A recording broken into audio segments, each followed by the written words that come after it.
被人称为战神，因为他战无不胜，权势特别的大。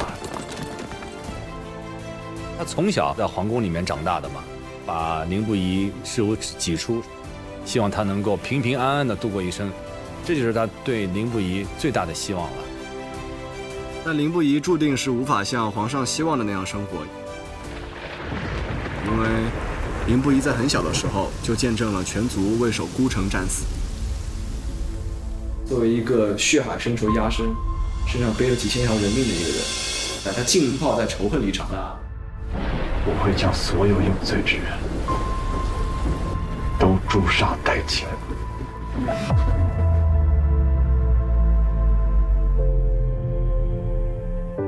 凌不疑特别腹黑，不说话，但是特别有主意，就把什么都藏在心中，所以没有人知道他心里在想什么。从灵异的角度上讲，他总觉得这个凌不疑对他有一些怨气、不满和防范。婚姻大事应遵父母之命。父母之命，那敢问我阿母现在何处？是你负了我！明知此处不欢迎你，为何不请自来？他认为是叛逆，其实不是叛逆，是预谋的一个计划。就算计几乎所有人，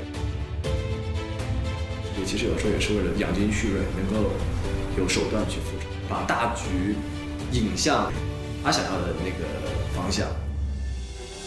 但是他对圣上是完全100%的忠诚。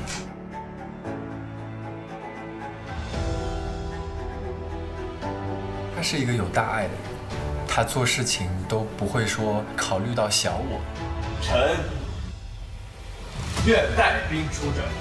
对于储君这件事，在太子和三皇子之间，他不会掺杂私人情感，更多时候就是以大局为重。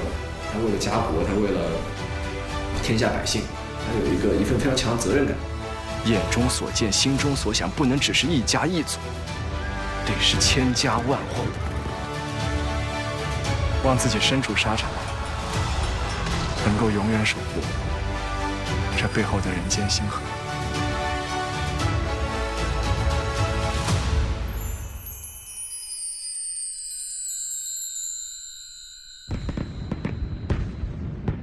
陈少商完全是凌不疑计划之外的一个人。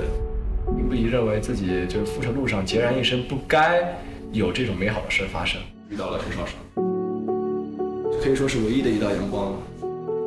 陈少商本来是不喜欢他的。杀！凌不疑本来是一个非常冷冰冰的人，是一个非常不懂得变通的人。毕竟经历了很大的不幸嘛，所以对喜欢的人其实有一些不知所措的笨拙。一开始，他总会用自己的方式去对别人好。师父，我与少商定亲，特调来一对亲卫，确保诸位的安全。在有了少商之后，他也是会懂得为了少商去考虑和改变。慢慢发现，他也没有感受过爱，他其实只是可爱。恰恰是这样一个需要治愈的这样一个心态，让他跟女主的相遇才会变得美好。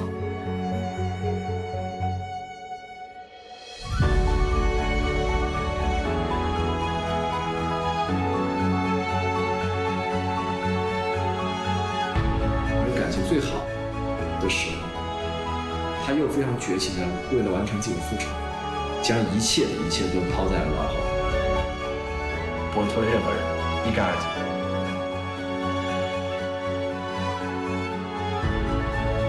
凌不疑的方式，很绝情，也是唯一的方式了。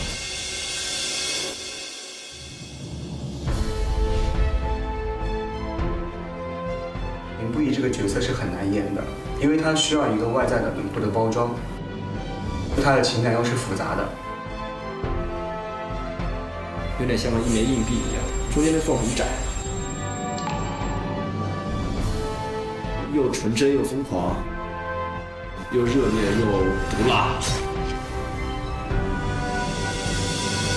就是当然在演好这些比较极端的重情感戏的时候，会有非常大的快感。